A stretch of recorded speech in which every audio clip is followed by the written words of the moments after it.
제가 우리 태영아부에 올린 영상이 하나 있는데요. 한번 보시기 바랍니다.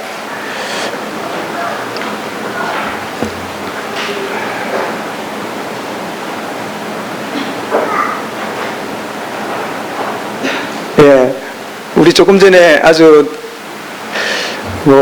무슨 이름인지 몰라도 열심히 개가 달려가는데 주인에게나 자기 좋아하는 쪽 달려가겠죠. 저는 그 영상을 보면서 우리가 주님께로 달려가는 참 우리의 영적인 상태가 아닌가 그런 생각이 들었고, 그 다음을 보니까 이 아기가 이렇게 누워 있는데요. 옆에 나는 사람인 줄 알았더니 사람처럼 생긴 그냥 베개예요, 베개. 그 베개에다가 아빠 그림을 이렇게 했는데, 제가 이제 태영아에 올린 이유는 이 아기가 이렇게 멋있는 아빠를 쳐다보고 사람으로 생각했을까요? 아니면 이 베개네 그렇게 생각했을까요?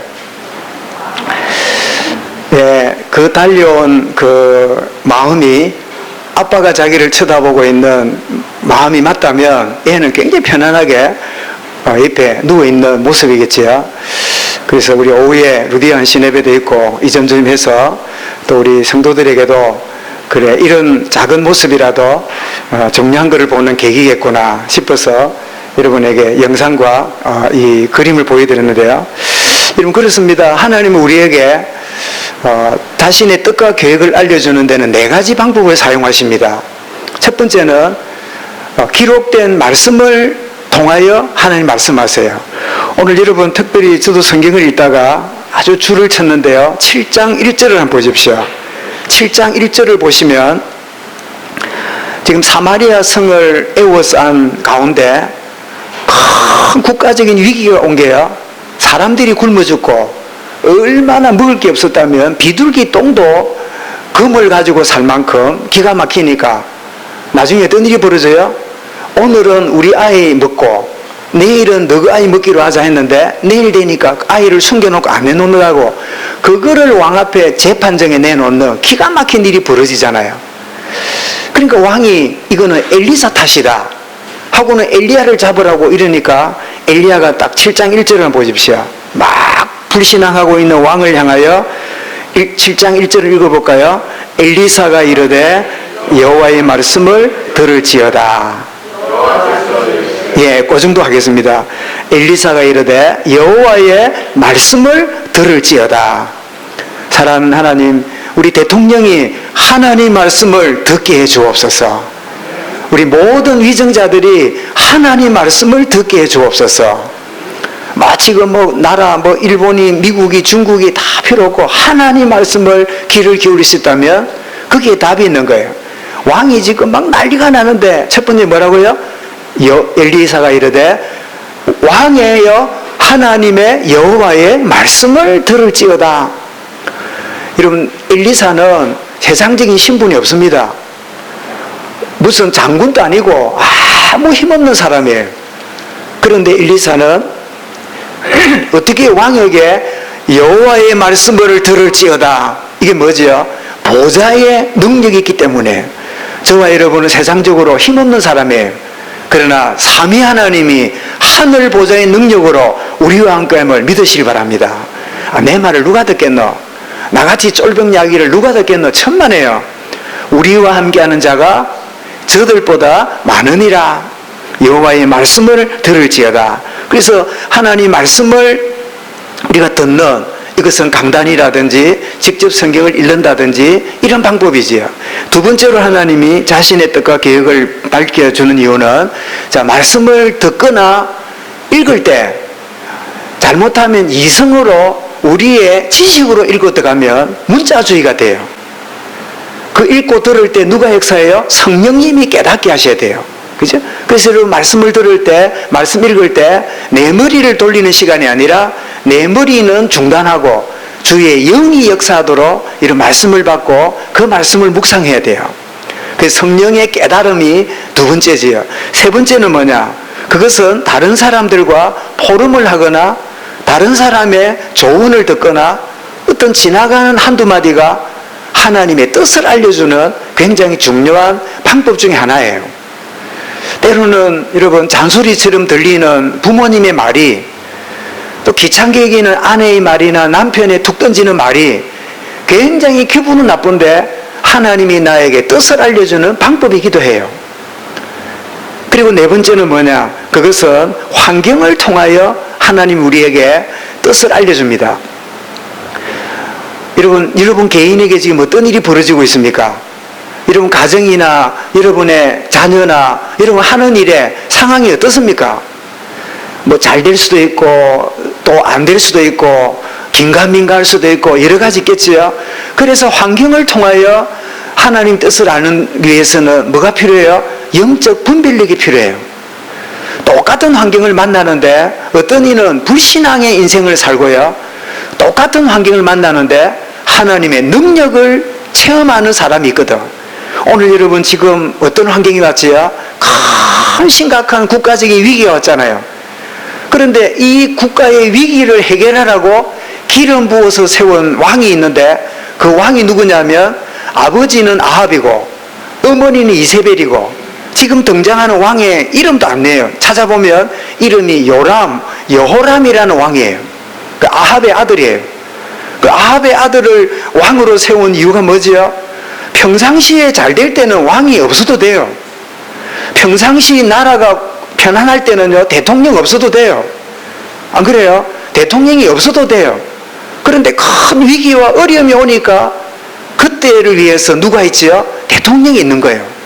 그런 것처럼 환경이 여러분 똑같은 환경이 주어지는데, 아, 이때 하나님이 이 일을 위하여 나를 준비하셨구나, 이렇게 깨달은 사람이 있고, 어떤 사람은 어떻게 해요? 이거 누구 때문이지? 뭐 때문이지? 엘리사 때문이구나, 이러면서 버벅거리고 있는 이 어리석은 이 아합의 아들 요람왕의 모습을 보기도 하잖아요. 하나님의 뜻을 알려주는 그 통로가 뭐라고요? 기록된 말씀을 들려주거나 읽도록. 두 번째 뭐라고요? 성령님의 깨달음으로. 세 번째 뭐라고요? 다른 사람의 조언이나 포럼을 통해서. 네 번째는 뭐죠? 환경을 통하여 하나님 우리에게 알려주시는데, 그러면 한번 물어보겠습니다. 이 넷 중에 제일로 여러분 하나님의 뜻과 계획을 이렇게 우리가 알게 되는 제일 가깝고 쉬운 방법이 뭘까요? 그것은 예배에 여러분 승리하면 하나님이 준비된 자기의 종을 통하여 그 말씀을 들려줄 때, 들려지는 그 말씀도 깨달음이지만 그 듣는 중에 누가 역사해요? 성령 하나님이 깨닫게 해주시고, 또 우리 성도들이 식사도 하고 기간 포럼도 하고 이런 시간에 깨달음을 얻게 되기도 하고, 그러면 내가 한 주간 지금 상황 엮여있는 모든 환경이 어떻게 돼요? 해석이 되기 시작하는 거예요. 그리고 약속을 붙잡았으니까 한 주간을 살아갈 때 환경을 만나면 뭘 갖고 있어요? 답을 갖고 있으니까 뭐 하면 됩니까? 적용하면 되는 거예요. 그래서 하나님이 우리가 살아있는 동안에 끊임없는 문제를 하나님이 허락하십니다. 그런데 중요한 일은요, 욥기 5장 7절에 보면 사람은 고생을 위하여 났나니 불꽃이 불티가 나르는 것 같으니라. 여러분 불을 켜놓으면요, 불티가 막 날아다니잖아요. 인생이, 살아있는 인생은 똑같다는 거죠. 그런데 중요한 거는 문제가 오지요, 거의 가짜입니다.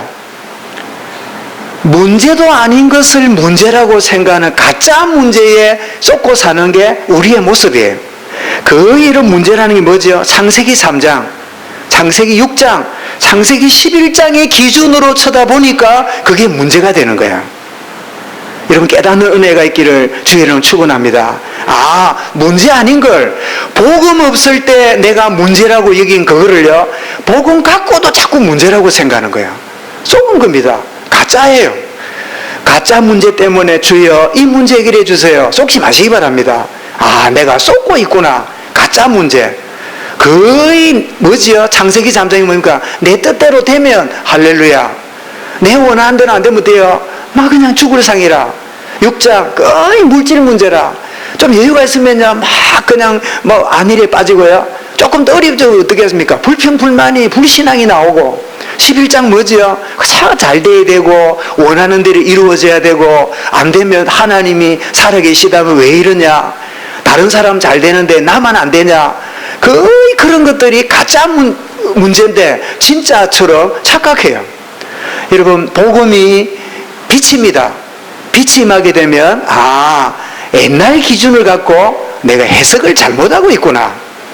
옛날 기준을 가지고 내가 잘못 판단하고 있구나. 이 사실을 알아야 돼요. 그런가 하면 두 번째로 진짜 문제도 있습니다. 근데 대부분은요, 가짜 문제를 진짜로 생각하고 진짜 문제를 문제인 줄 몰라. 왜요? 진짜 문제는 영적인 문제이기 때문입니다. 하나님 떠나고 제 가운데 사단에 역사하고 있는 진짜 문제를 사람들은 거의 문제인 줄 몰라. 그러니까 우리 자녀에게, 우리 가정 가문에 진짜 필요한 영적 문제에 해당 복음을 알아야 될 필요를 못 느끼고 그저 세상 교육, 예를 들면 아이들도 또 볼 때 주일날 예배에 참여할 거냐, 아니면 뭐 자격증 따는데 막 가도 되고 안 가도 되는 거기에 가면 세상 스펙이 쌓일 것 같으니까 막 그거 보내느냐, 이럴 때 아이들을 주로 어떻게 합니까? 가면 가서 어떻게 해요? 거의 걸려 보냅니다. 왜냐니까 우리 자녀에게 진짜 문제는 세상 성공이 아니고 세상에 잘 되는 게 아니라 아무리 잘 될지라도 영적인 복음 없으면 잘 되고도 무너지는 사실을 안다면 그저 손해를 봐도 너는 예배에 승리해야 돼.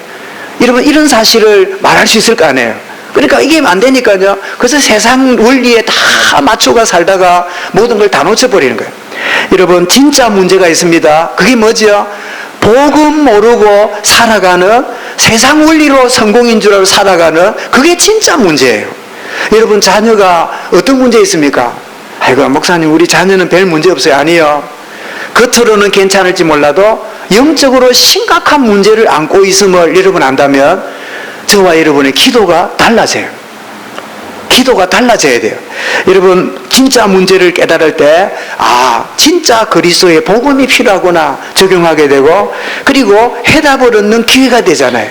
그래서 그리스도 하나님 나라 성령 충만, 그 이유가 거기 있구나. 빌립보 1장 9절에 내가 기도하노라 너희 모든 것들이 풍성해져서, 10절에 뭐라고요? 지극히 선한 것을 분별하며. 이게 진짜 문제구나. 가짜 문제를 진짜라고 생각하고 있었는데 속았구나. 문제 아닌 것처럼 보였지만 이게 진짜 문제구나. 여러분, 이게 하는 게 하나님이 문제 주시는 이유입니다. 여러분, 더 나가서 하나님이 주시는 이유 있는 문제도 있어요. 하나님이 의도적으로 이유를 가지고 우리에게 문제를 주세요. 아브라함에게 하나님이 100세에 얻은 아들을요, 막 그냥 놓으면 뭐 날려갈까, 막 꺼질까, 뭐 갖고 그냥 뭐 그런, 여러분, 막 그 100세에 얻은 아들이니까 얼마나 귀하겠어요. 응? 아마 잘은 몰라도 그 100세에 난 아들은요, 걸리고 다니지 않고 안고 댕겼을 것 같아. 그런데 하나님이 의도적으로 아브라함을 어떻게 해요? 아브라함을 시험하사, 이유 있는, 여러분, 하나님의 시험이에요. 여러분, 가짜 문제도 아니고 진짜 문제는 맞는데 왜 이런 문제 왔지? 해석이 안 되거든. 그게 어떻게 해요? 하나님의 이유 있는 시험이구나. 나에게 중요한 것을 결단하게 만드는 중요한 시험을 내게 주고 있구나. 이렇게 하신다면 이름 틀림없이 맞아요. 이름 베드로전서 4장 12절에 보면 사랑하는 자들아 너희를 연단하려고 오는 불시험을 이상한 일 당한 것 같이 이상히 여기지 말고, 그리고 10절에 뭐라고 했냐? 오히려 너희가 그리스도의 고난에 참여한 것으로 뭐하라? 즐거워하라.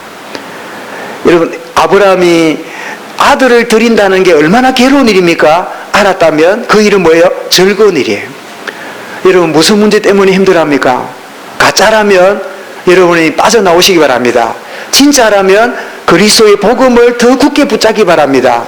하나님이 주시는 이유 있는 여러분 문제라고 하면 그것 때문에 한 단계 올라서는 축복의 은혜가 있기를 바랍니다. 그것은 뭐라고요? 즐거워할지니라. 오늘 본문은 엘리사를 잡으려 왔다가 오히려 은혜를 입고 아주 대접받고 이 아람 군대가 돌아갔잖아요. 그지? 그러니까 말하자면 은혜를 덧입은 군대잖아요. 그런데 신기하죠. 자, 장군이 도단성 그러니까 오늘 쓴 이 사마리아 성은 왕이 있는 성이고, 엘리사가 있었던 성은 조그마한 성이었던 도단성이었잖아요. 도단성에 엘리야를 잡으러 갔다가 오히려 거기서 포로가 돼가지고 실컷 대접받고 왕과 신하들이 돌아왔단 말이에요. 자, 이럴 때 여러분, 아람 왕 입장에서는 기분 좋은 일이에요, 기분 나쁜 일이에요? 네? 아주 자존심 상하는 일이에요. 은혜 받았다고 할렐루야 할까요? 굉장히 자존심 상한 일이겠지요. 자기가 보낸 이 군사가 자기가 잡으라는 엘리사가 주는 부패를 실컷 먹고 돌았다네. 그러니 얼마나 속이 상하고 불불 끓었을까요? 이 지금 요람왕이 누구 아들이라고요? 응? 아합과 이세벨의 아들이라. 그러니까 그 영적 배경이 심각한 가운데 지냈던 이 왕이 지금요 얼마나 자존심 상했을까요? 그래서 그 이 왕의 이름이 누구냐? 베나닷이에요. 이런 베나닷이란 말은, 하닷이란 말은 폭풍이란 말이에요. 폭풍. 벤이란 말은 뭐지요? 벤이란 말은 아들이란 뜻이에요. 벤허, 허시의 아들. 그죠? 헬라어로 가면 바가 들어가면 바돌로메, 돌로메의 아들 바돌로메, 나바의 아들 바나바. 그 바자가 아들이란 뜻이에요. 그러니까 벤 하닷이 뭐지요? 폭풍의 아들이에요. 이런, 제가 좀 헷갈리게 아합하고 섞었습니다만은, 아합 왕은 이스라엘 군대고, 그죠? 지금 아람 군대의 이 왕 이름이 베나닷인데, 하닷이 뭐냐? 아람 수리아 나라가 가장 강하게 섬기는 하닷이라는 신의 이름을 딴 그 아들이라. 그러니까 얼마나 분노가 가득 찼을까요? 대접받고 온 그 장군이나 군인들 책임자는 목을 날렸을 것 같아요. 이것들이 엘리사 잡으러 했더니 엘리사는 대접받고 왔네. 얼마나 화가 났을까요? 그래서 얼마 후에 이제 작전을 짜가지고는 전 군대를 끌고 도단성에 안 오고 어디로 가요? 만만한 사마리아, 왕이 있는 사마리아 성을 둘러싼 거예요. 그래 되면 누가 없어요? 엘리사가 없는 성이니까 아마 이 세상적인 군대끼리 싸우면 이길 것 같아. 그래가지고 온 포로를 하고는 뺑뺑 쌌는데요. 얼마나 오랫동안 휩싸였던지 무슨 일이 벌어지지요? 말씀드린 대로 먹을 거리가 없고 나중에 사람을 먹을 만큼 심각한 일이 벌어지는 이런 위기를 만난 게 그런 상황이에요. 여러분, 우리가 먼저 생각할 거는 은혜를 잊어버린 이 나만, 이 아람 군대 왕을 보게 되는데, 나만 장군이 치유받았지요. 그리고 군사들이 어쨌든 은혜 있고 한 명도 안 다치고 돌아왔잖아요. 그 은혜 입은 이 입장인데 오히려 배은망덕하지요. 그래서 쳐들어와가지고 사마리아 성을 애워싸므로 심각한 생양난이 임합니다.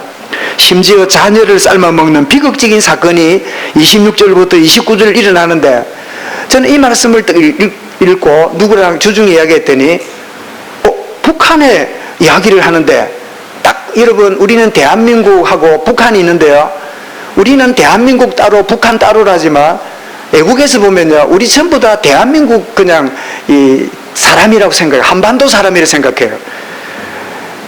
그런데 여러분, 한쪽에는 어떻게 해요? 실제로 시장에, 장마당에 인육이 팔린다는 소문 들은 적 있지요?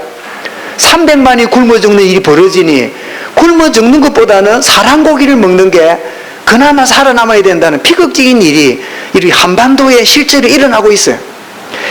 이런 심각한 일이 일어나니까 이스라엘 왕이었던 요람이, 말하자면 이 아합의 아들이라고 그랬죠. 이 문제를 보고 옷을 찢고 이러길래, 여러분, 옷을 찢고 이러면 그 다음 단계는 어떻게 해야 돼요? 하나님 앞에 회개할 때 옷을 찢는 거잖아. 근데 옷을 찢기는 찢었는데 알고 보니까 누구를 향한 분노였어요? 엘리사 때문이다.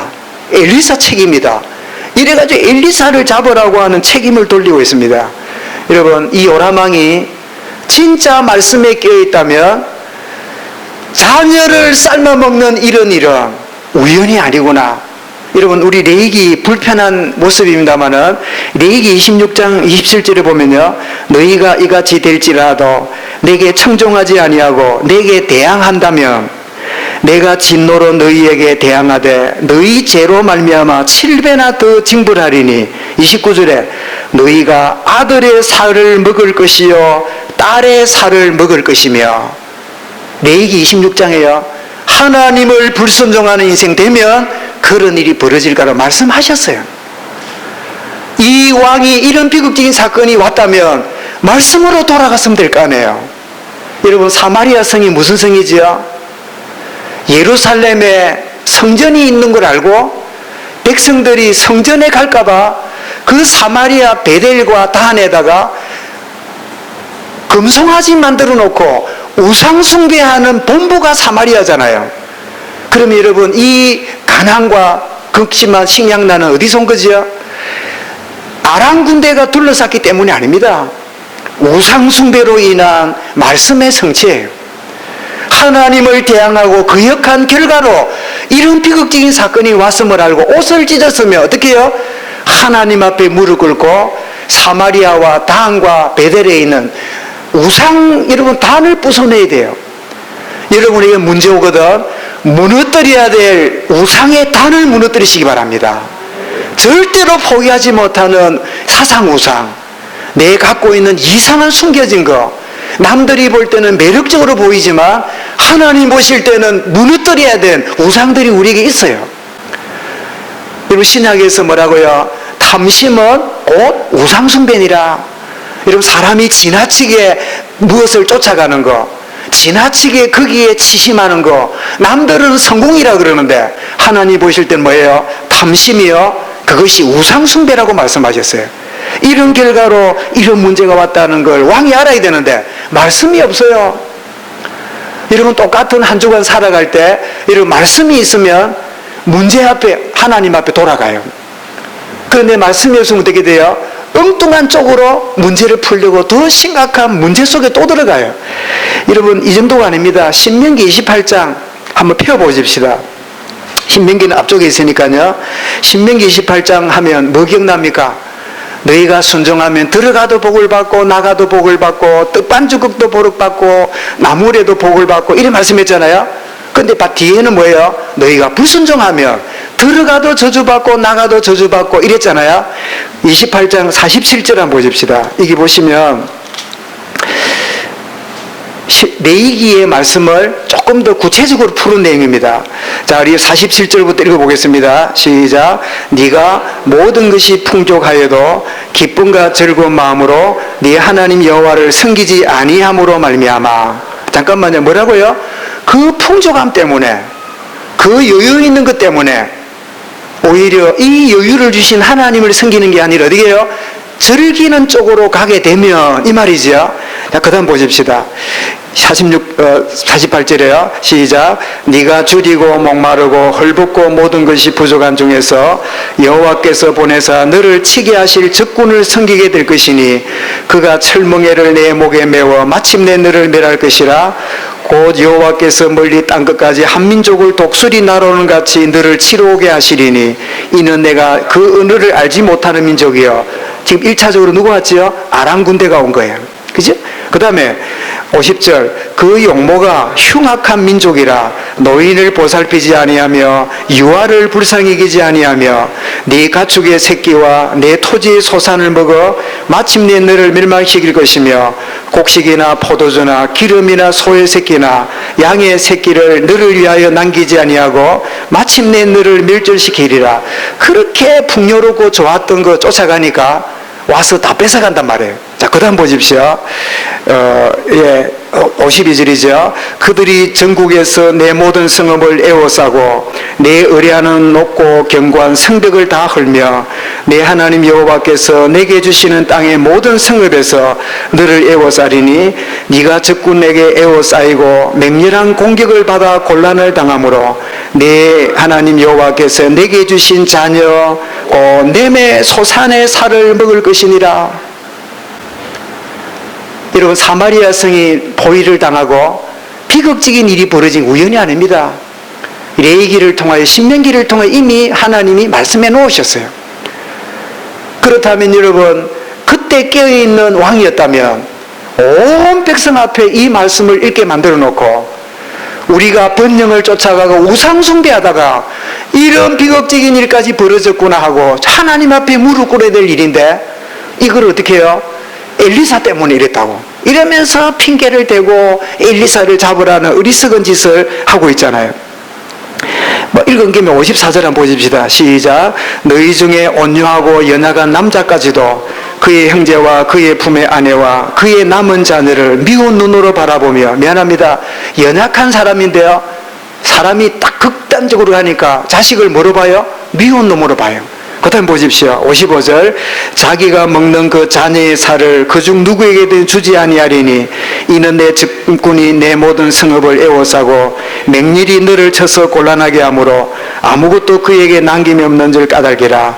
또 너희 중에 온유한 연약한 부녀 곧 온유하고 연약하되 자기 발바닥으로 밟을 보지도 아니하던 자라도 자기의 남편과 자기 자녀를 미운 눈으로 바라보며 자기 다리 사이에서 나온 태와 자기가 낳은 어린 자식을 남몰래 먹으리니 이는 내 적군이 내 생명을 에워싸고 맹렬히 쳐서 곤란하게 하므로 아무것도 얻지 못함이니라.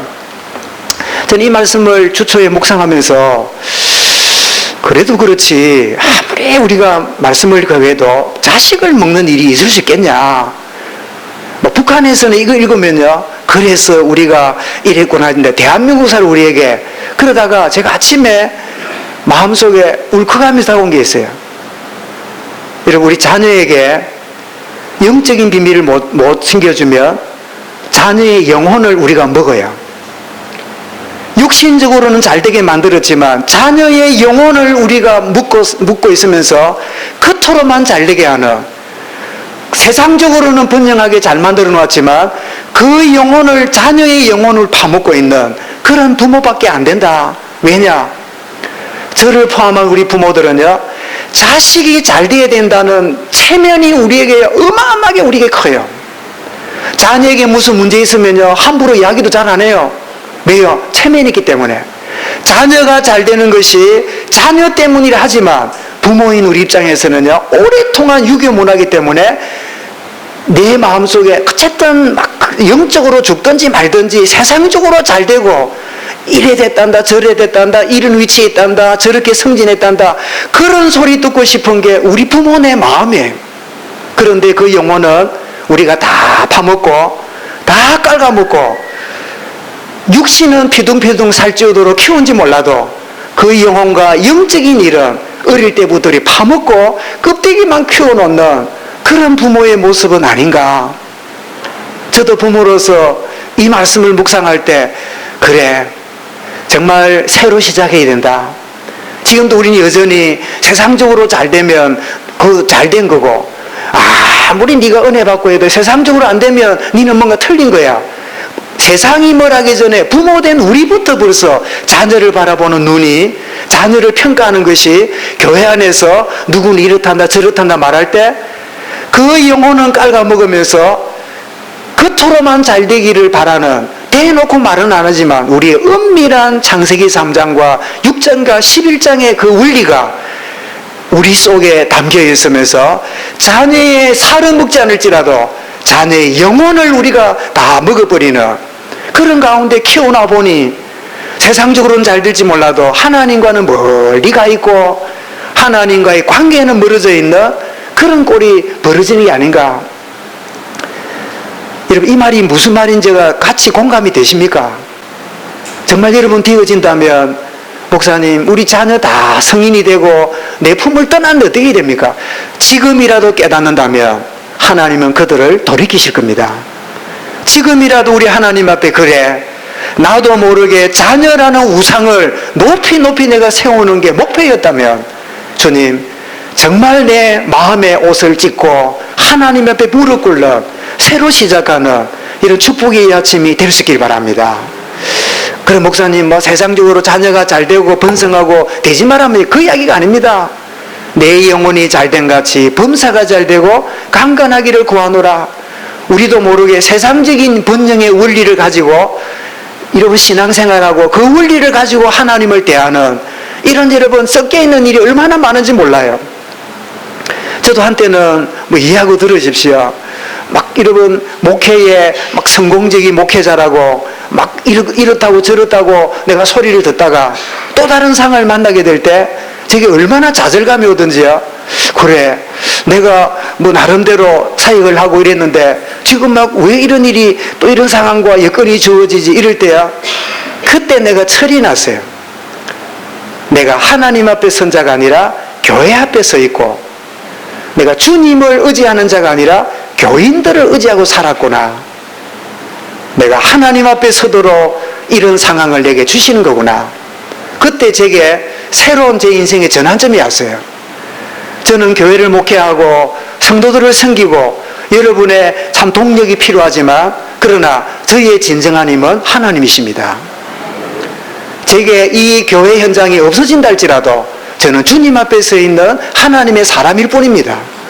내게 많이 주어졌고 작게 주어졌고 크게 주어지고 작게 주어지고, 그것은 물론 사람인지라 감정적인 느낌은 있지만 내가 영적으로는 하나님 앞에 서게 만드는 하나님 계획이에요.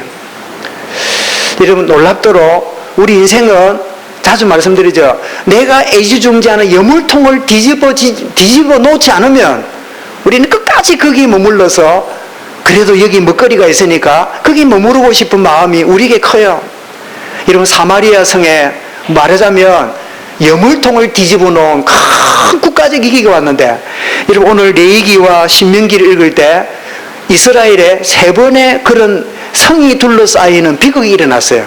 그 1차가 아람 군대가 쳐들어온 이 사마리아 성의 이 침공 사건입니다. 그때가 BC 840년 정도예요. 두 번째는 언제일까요? BC 586년에 바벨론이 쳐들어와 가지고 예루살렘 성을 무너뜨리고 보물을 빼앗아가고 백성들을 포로로 끌어가는 BC 586년의 사건이 두 번째 벌어져요.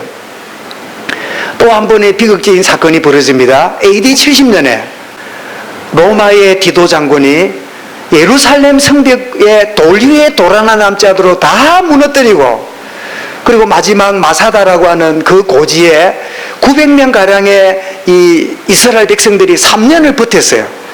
로마 군인들에게 이렇게 보호받으려고. 근데 높은 고지대가 보니까, 예를 들면 저 시루봉, 여러분 이 위에 산꼭대기 올라가 보신 분 알지만은 저 위에 돌이 또 이렇게 그 돌을 세워나가 끈으로 묶은 것처럼 탁 희한한 그 시루봉이라는 이 장복산의 꼭대기가 있어요. 저도 한 2번을 가봤는데요. 참 그 재밌게 생겼더라고요. 저 여러분 장복산 시루봉을 정복하기가 쉽지 않을 거 아니에요. 높은 데니까.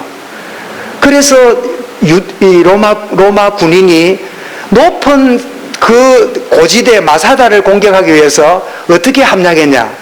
흙을 가지고 높은 성벽에 흙을 쌓아가지고 비스듬히 만드는 이런 경사를 만들었어요. 경사를 만들어가지고 마차를 타고 올라가서 마사다에 있는 사람들을 내일이면 치는 이제 경사를 만들어서 마사다 꼭대기에 있는 900명 이상의 그들을 정복하는 데 있는데, 디데이를 잡고 아침에 가보니까요, 그 마사다 고지에 900몇십 명이 전부 다 자살하고 나서 아무도 없어요. 우리가 죽을지언정 원수의 손에 죽어서는 안 된다고, 남자가 여자를 죽이고 또 아이를 죽이고 제비 뽑아 죽이고 마지막으로 남은 사람이 자살해 죽고, 그게 이스라엘의 마사다에 예루살렘 성이 무너진 이후에 최후의 비극적인 그 현장이 마사다 현장이에요. 왜 이런 일이 벌어졌을까요? 레위기는 말합니다. 신명기는 말합니다. 너희가 형통을 쫓아가고 번영을 쫓아가다가 이런저런 상황이 벌어짐을 말씀하셨는데, 이것을 모르니까 사마리아 성이 둘러싸이고 예루살렘이 둘러싸였다가 바벨론의 포로가 되고 로마의 군대에 의해서 이스라엘이 뿔뿔이 흩어지는 비극적인 사건이 벌어졌단 말씀이지요. 엘리사는 그 원인을 알았습니다. 그래서 뭐라고요? 여호와의 말씀을 들을지어다. 왜 이런 일이 벌어진 줄 아냐? 이게 벌어진 게 사마리아 아람 군대 왕이 성질이 들어서 이래 된 게 아니다. 그 원인은 아람 군대가 쳐들어온 게 아니고 쳐들어올 수밖에 없는 원인이 어디 있어요? 우리에게 있는 거예요.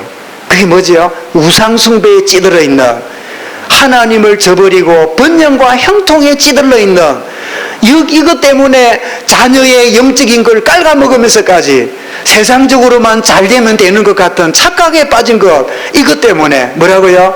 여호와의 말씀을 들을지어다.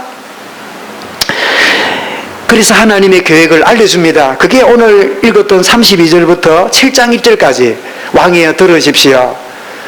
하나님으로 인하여 되어진 것이니까 진짜 깨닫는다면 지금 기가 막힌 양식이 없고 사람까지 먹는 비극적인 일이 벌어지지만 그러나 깨닫기만 한다면 하나님이 쏟아부으시는데, 예를 들면 우리식으로 표현하면요, 쌀 여러분 쌀 20kg가 4만 원 정도 하더만요. 그런데 여러분 곡식난이 식량난이 벌어지니까 20kg 쌀이 400만 원 줘도 못 사요. 이해가 되시죠? 20kg 쌀이 4만 원 하는데 200만 원을 줘도 못 구한단 말이에요. 그런데 하나님이 역사하신다면 20kg 쌀이 400원에 400원. 이해가 됩니까? 우리식으로 표현하자면 그렇게 흔해 빠진 만큼 하나님이 부어주신다는 거예요. 그랬더니 그 말을 들은 이 한 장관이 세상에 하늘에 창을 열어도 어찌 그런 일이 다 있겠냐고. 사람까지 먹는 비극적인 일에 어디 가서도 양식이 나오겠냐고 이러면서 고판기를 낍니다. 그때 엘리사가 다시 말합니다. 그래, 너는 눈으로 보게 될 것이다. 그러나 너는 입으로는 먹지 못할 거다. 여러분, 이게 오늘날 우리의 여러분 불편한 진실이에요. 설마 그럴 리가 있겠나? 근데 여러분, 나는 아니라 생각하고 뭐 어쩔 수 없다 생각하는데요, 가끔 간증을 들어보면 아니라, 가끔 여러분 우리가 메시지를 들어보면 아니라, 성경 읽어보면 성경이 틀렸거나 내 생각이 너무 틀려서 이 장관이 하늘에 창이 낸다 할지라도 어떻게 양식이 풍성해지고 그럴 수가 있겠냐. 400만 원 해도 못 구하는 쌀 20kg가 내일 아침이 되면 얼마라고요? 200원 밖에 안 한대. 그러니까 이게 뭐 말이 됩니까, 말이. 그런데 실제로 여러분 그 저녁이 지나고 상황이 바뀌었을 때 그런 일이 벌어졌어요. 그러니까 이 장관이요, 그 입구에 서가지고 오이 조심조심 줄 서고 이러다가 발표 적어버렸어요. 기가 막혀요. 그게 성경 내용입니다. 오늘 여러분 너무 끔찍하다. 밥맛 없을라. 알을 안 먹나, 발표 안 죽나, 기가 찬 일이지요. 참 저도 이 말씀 전할 때 막 넘어가 볼까 이러다가 주의 영이 넘어가지 못하도록 저를 잡아놨어요. 혹시 여러분 막 목사님 저런 걸 읽어가지고 막 불편하게 알을 먹다니 말이 되나 그게. 알은 안 먹어도 아이의 영혼은 먹을 수 있잖아. 아이에게 세상적인 원리는 가르쳐도 영적인 원리는 소홀히 할 수 있잖아. 그러다 보니 나중에는 세상적으로는 뭐 되는 것처럼 보이는데 영적으로 다 하나님 없는, 여러분 유럽 교회 가보면 머리 하얀 노인들 몇몇이 앉아가지고 교회 유지가 안 돼. 교회 유지가. 이런 미국에도 일부 교회는 살아있고 일부 교회는 거의 교회당을 팔기 시작합니다. 몇백만 불을 넣고요, 몇십억짜리 건물인데 한국 교회가 빌려가고 예배드리니까 자기들은 10명밖에 안 되는데, 또 한국 사람도 웃겨요. 한국 사람은 전부 다 기독교인이라. 그래, 얼마나 열심히 모이는지 몰라. 자기들은 10명인데 새 얻어가 들은 한국 교인들은 100명이라. 가만히 보니까 이분들은 그래도 기본이 있어요. 그래서 이 건물을 당신들이 사라. 당신들이 쓰고 우리가 새 얻어갈게. 왜냐하면 미국 교회는 각 교회 재산이 아니라 교단 재산이 저절로 돼요. 딱 교단에 다 소속되어 있기 때문에 그 교회가 쓰더라도 그 교회는 교단 재산이기 때문에 이제 교단에서 내려와요. 와가지고는 그래 사라. 우리 뭐 교인이 100명 돼도 몇십억짜리 어떻게 삽니까? 이러니까 사래요. 계약서 쓰고. 계약 얼마냐? 1달러. 1달러가 우리나라 돈 얼마입니까? 1150원. 팔았어요. 계약상 사고 팔아야 돼. 일부의 교회당을 몇십억짜리를 사요. 그리고는 그분들은 일주일에 한두 번 딱 교회 와서 예배 드리고 가면 새벽이고 밤이고 낮이고요, 한국 사람이 그 건물을 다 쓰는 거예요. 여러분, 한국 교회도 기독교 신문에 보면요, 교회당 팝니다 하는 게 무수히 나옵니다. 왜 그럴까요? 우리의 후대들에게 우리가 갖지 못하는 번영만 가르치다가 그들 속에 있는 그 영혼의 소중함을 모르다가 세상적으로는 맞추어 살아가도록 자녀를 만들었는데 우리의 소중한 믿음의 유산을 전달하지 못한 결과 뭐라고요? 영혼을 깔아먹고 영혼을 우리가 다 먹어버리는 어리석은 부모가 된 결과로 점점 유럽교회, 미국교회, 한국교회도 일부에는요 점점 문제가 오기 시작하는 자리에 들어가는 이 시대적인 메시지입니다. 이 말씀이 우리가 불편한 진실이지만 하나님 앞에 그래 지금이라도 하나님 새롭게 시작되기 원합니다. 이런 결단이 저와 여러분이 있기를 바랍니다. 말하자면 언약 놓치면 재앙을 피할 수가 없는 게 창세기 3장이 지금 행행한 이 세상임을 우리가 알게 되는 여러분, 그래서 우리는 불신앙에도 말씀은 성취됩니다. 이런 선지자 엘리야가 메시지를 주었잖아요. 그러니까 왕의 이 장관이 불신앙했잖아요. 그때 불신앙하는 그 엘리사에게 저 장군에게 엘리사가 메시지를 줍니다. 그래, 그렇다면 너는 보게 될 거다. 그 흔한 양식이 넘쳐나는 거 보게 될 거다. 그런데 너는 먹지는 못할 거다. 이 말은 뭐지요? 못 먹고 죽을 거다, 그 말에. 이 말은 마지막 돌이키는 기회입니다. 사랑 여러분, 오늘의 메시지가 저와 여러분에게 마지막 돌이킬 기회인지도 모릅니다. 늘 시간이 주어진 게 아닙니다. 우리의 자녀들은 세상 여러분 물결이 지금도요 새 속에 오염된 물이 그 머릿속에 계속 들어가는 마당에 우리가 누려야 될 영적인 공간은 자꾸만 좁아져요. 정말 하나님, 우리가 전달해야 될 것이 무엇인가를 심각하게 마지막 기회를 나에게 주셨구나, 이 사실을 아는 은혜가 있기를 바랍니다. 여러분, 쳐들어온 아람 군대가 어떻게 다 물러갔지요?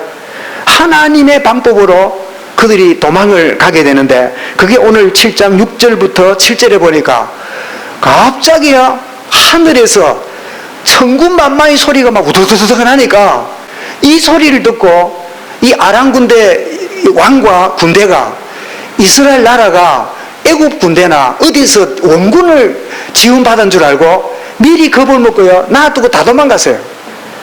다 도망가고 없는 일이 벌어졌어요. 여러분, 구원파 이름 아시죠? 박옥수. 구원파의 거듭남의 비밀, 딱 설교 3개를 자기들의 무슨 교리처럼 초기 화면에다 딱 올려놔요. 저도 그 교단을 좀 연구해 보려고요 대충 보니까 이 본문을 가지고 딱 설교를 했는데 뭐랬냐니까, 나병 환자 4명이, 자, 나병 환자니까 걷는 게 불편할까요? 씩씩할까요? 불편하겠지요. 손가락 발가락이 문드러지고 막 발에 진물이 나고 하니까, 그리고 몸에 온 천을 감았으니까 달리기가 되겠습니까? 그 짝대기 들고 가면 한번 자세히 들어보세요. 소리가 좀 날까 안 날까요? 뭐 두둑, 아이고 허리야, 아이고 힘들어, 천천히 가요, 줄 서가요, 막 이러면서 갔겠지요.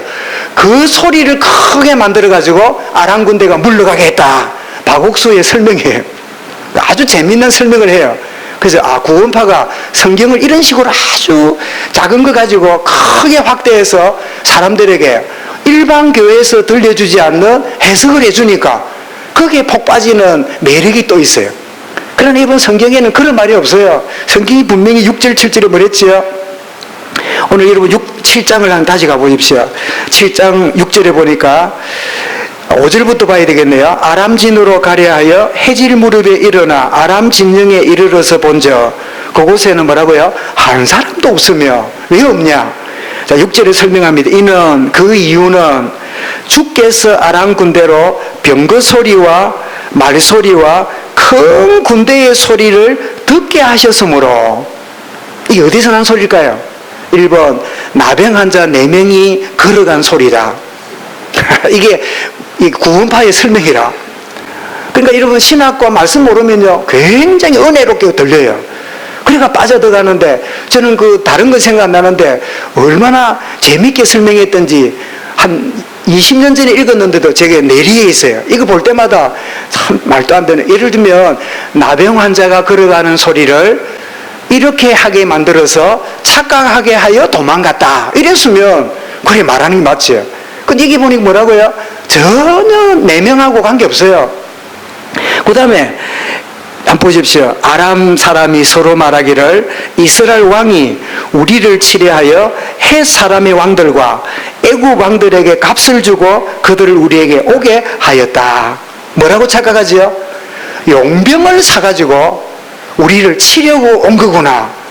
제풀에 겁이 나가지고요, 말이고 뭐고 전부 다 우리 다 갔어요. 정탐꾼이 가서 보니까요, 실제로 그렇거든. 그래가지고 마음껏 가져와가지고 그들이 먹고 마시는 일이 벌어지는데, 그런데 어때요?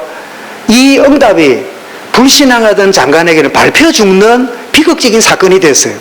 성문에 서가지고 이 줄 서고 질서 지키고, 질서가 어디 있습니까? 지금 사람 여러분 잡아먹는 마당에 얼마나 지금 막 아비규환인데 어디를 줄을 선단 말입니까? 그래야 질서 정연하다가요, 장관은 밟혀 죽었어요. 보지만은 먹지 못하는 어리석은 인생이에요. 사랑 여러분, 응답의 흐름 속에 여러분의 생이 벗어나지 않기를 원합니다.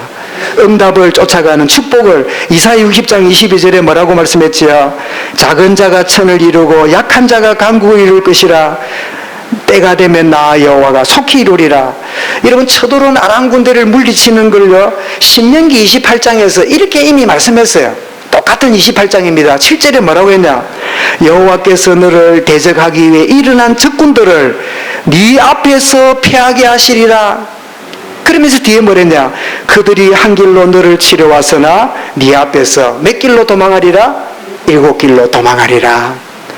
여러분, 똑같은 비극적인 사건인데 28장에서 똑같이 설명해요. 여러분, 한 길로 온 적군이 몇 길로요? 7길로 도망가요. 뭐하고 있으면요? 하나님의 언약 속에 있으면, 언약 벗어나면 어떻게 돼요? 모든 재앙과 저주가 다 임하게 될 거다. 여러분, 이 사실을 우리가 알게 된다면, 그래, 내가 어디 위에 있어야 되는구나. 그런데 우리가 따로 설교를 해도 좋을 만한 다른 주제가 하나 있지요. 이 좋은 소식을 이 네 명의 이 문둥병자가, 나병 환자가 성 밖에 살아야 했잖아요. 왜냐하면 여러분, 그 민수기 5장 2절에 보면 문둥병이 바라면 마을에서 쫓아낼 것이요. 그래서 가족들로부터, 사랑하는 이웃으로부터 버림받는 게 나병 환자입니다. 그러니 여러분, 내가 나병이 걸렸기 때문에 바깥에 들판에 살고 있지만 뭔지 모르는 가족과 이웃에 대한 그 마음의 상처나 외로움이나 그런 부분이 많겠지요. 그런데 이 네 명이 이래 주거나 저래 주거나 양식이 공급이 안 돼요. 여러분, 배너 영화 같은 거 보면 이 나병 가진 사람들이 성 바깥에 기다리면 성 안에서 채소나 이렇게 먹는 거를 또 떠레박처럼 내려주면 그 나병하는 사람들이 와가지고 그거 가지고 자기 집으로 가면 다시 올리고, 그런 장면 보셨지요? 나병 환자는 가족이라도 만나면 안 돼요. 나병 오른다고. 그런 나병을 가졌던 사람들이 소외당하고 있다가 양식이 끊어졌으니까 심각한 일이 벌어졌잖아요. 그래서 이래 주구나 저래 주구나 하고 결단하고 어디로 갑니까? 아람 군대로 가서 막 먹이 주면 먹고 안 주면 맞아 죽고 막 이래 주구나 저래 주구나 하고는 이제 갑니다. 갔더니요, 여러분, 에스더의 결단 똑같이요. 죽으면 죽으리다 딱 결단하고 갔어요. 가보니까 무슨 일이 벌어집니까? 자기들은 그냥 갔을 뿐인데 그때 하나님이 하늘 병거 소리와 말소리를 일으켜가지고요, 적군이 다 도망갔어요. 한번 그림을 보십시오. 자, 네 명이 다 죽으나 사나 막 결단하고 가자 이럴 때 소리가 빠바방 났고 걸어가기 시작할 때 다 도망갔어. 이 그림이 이해됩니까? 우리가 영적으로 결단하면 하나님이 동일하게 일하시는 거예요. 우리는 아이고 쳐들어오면 지금 뭐 우리가 기도한다고 되나, 염려한다고 되나, 뭐 한다고 되나, 그러니까 날 우리가 여러분 포로당하고 쏘는 거예요. 여러분, 진짜 결단하고 딱 발을 내디디면 하나님이 역사하시는 거예요. 그래서 여러분, 막 마음껏 지금까지 누리지 못하던 거 막 어마어마하게 자기 막 움막에다 갖다 놓고 막 갖다 놨겠지요. 그런데 가만히 보니 누구 생각나요? 이제 사람이 배고플 때는 집 밖에 생각 안 나는데 배부르거나 뭐 생각나요? 그것도 이제 가족 생각이 나잖아요. 성 안에는 애까지 삶아먹는 일이 벌어진다는데 우리가 하는 일이 옳은 일이 아니다. 그래가지고 이야기를 하게 되고 보초가 나와서 해보니까요, 실제거든. 그래가 그들이 나와가지고는 뭐 다 가져가면서 온 백성이 다 살아난 일이 벌어지게 되잖아요. 여러분, 이 나병 환자 4명을 두고 조심스럽게 이런 이제 성경학자 말해요. 여러분, 게하시가 나만 장군의 물건을 탐하다가 나병이 들었잖아요.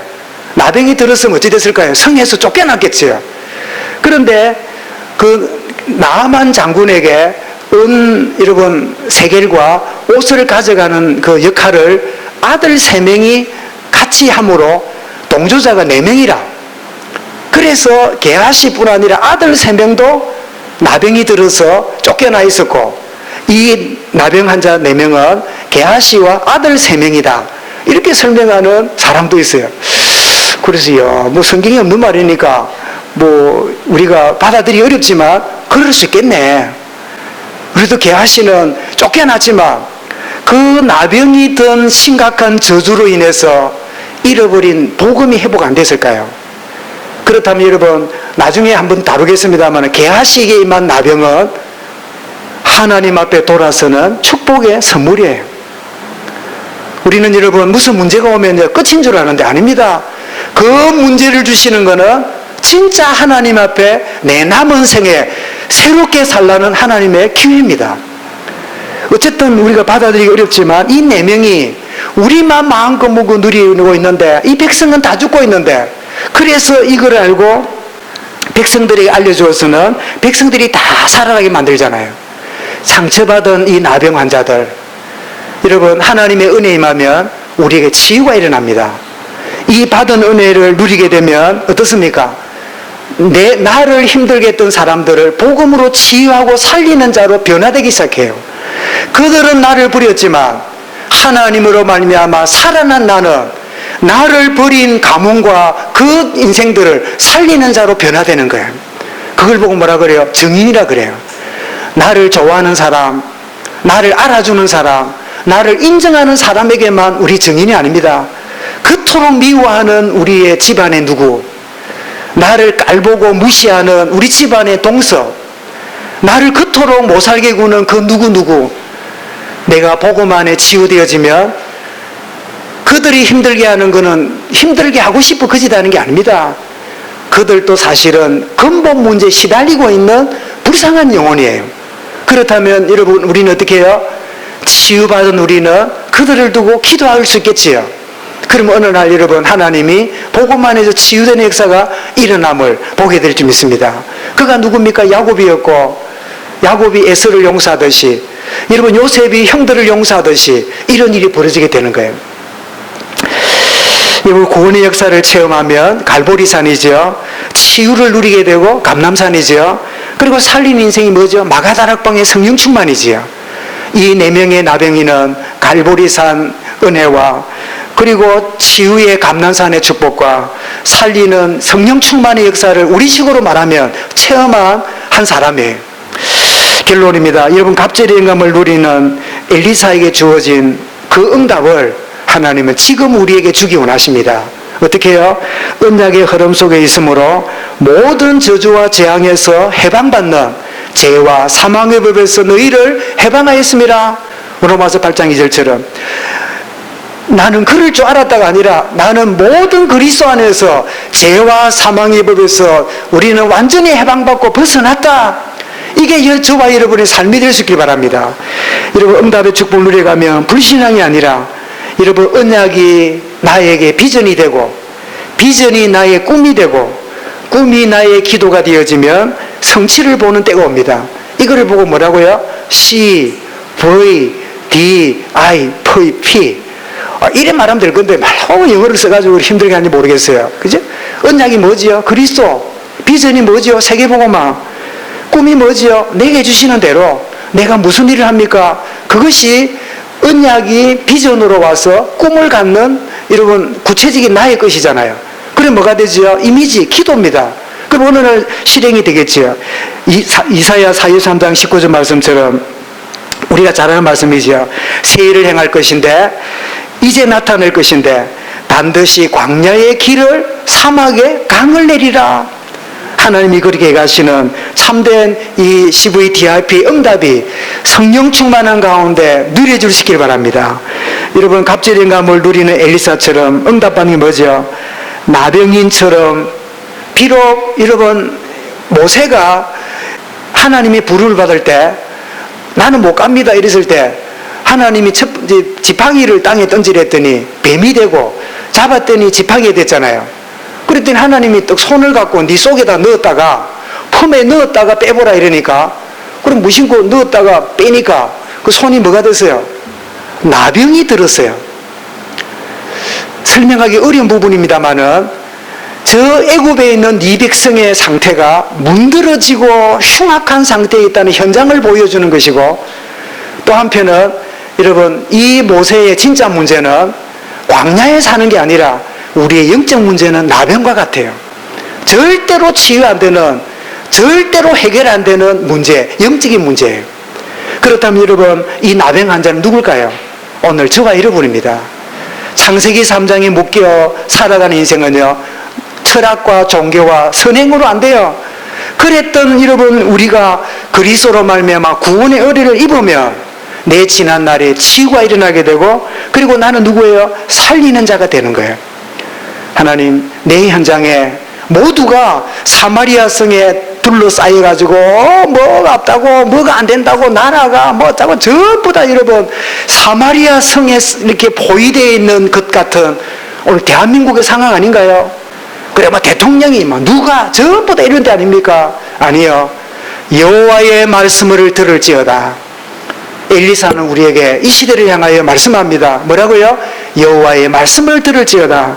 예레미야 20장 9절에 내가 다시는 여호와를 선포하지 아니하며 그의 이름을 말하지 아니하리라면 나의 마음이 뭐 같아서? 불 붙는 것 같아서 골수에 사무치니 답답하여 견딜 수 없나이다. 이 시대의 문제는 하나님 말씀을 듣지 못하는 기갈입니다. 하나님 이 시대적인 문제 앞에 우리 자녀와 후대와 현장 앞에 정말 구원의 은혜 누리고 치유를 누리고 결단함으로 모든 현장 살리는 이 시대의 증인으로 인도받도록 역사하여 주옵소서.